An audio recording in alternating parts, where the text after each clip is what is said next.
కనిపిస్తా ఉన్న జెండాకు అర్థం ఈ ఒక్కడి మీద దేశంలో కల్లా బలమైన 10 వ్యవస్థలను ప్రయోగిస్తే ప్రజలు తమ భుజాన మోసిన ఎజెండా మన జెండా. ఇది ప్రజలకిచ్చిన మాట మీద నిలబడిన ఈ ఒక్కడి మీద కలబడి 100 మంది 100 బాణాలు వేస్తున్నప్పుడు ప్రజలే రక్షణ కవచంగా ప్రజల్లో నుంచి పుట్టిన ప్రజల పార్టీ ఈ వైఎస్ఆర్ కాంగ్రెస్ పార్టీ. రాజకీయ నాయకుల గురించి ఎవరికి తెలియదు, ఏదేదో చెప్తారు కానీ ఏమీ చేయరు.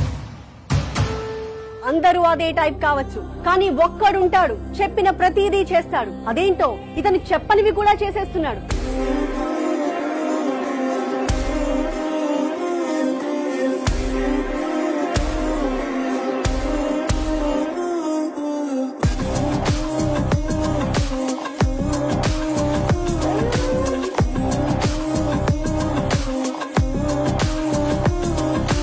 జగన్ అనే వ్యక్తి ఒక మాట చెప్తే జగన్ చేస్తాడు అని చెప్పి క్రెడిబిలిటీ ఇవ్వాలని నెలల తరంగా డేట్ ఇచ్చి పలాని నెలలో పలాని ప్రోగ్రామ్ పలాని డేట్కి ఇస్తున్నాము అని చెప్పి దేవుడి దయతో ప్రజలందరి దేవుళ్లతో క్రెడిబుల్ ప్రభుత్వంగా మంచి చేస్తా ఉన్నామని చెప్పి సగర్వంగా ఈ సందర్భంగా తెలియజేస్తా ఉన్నాను.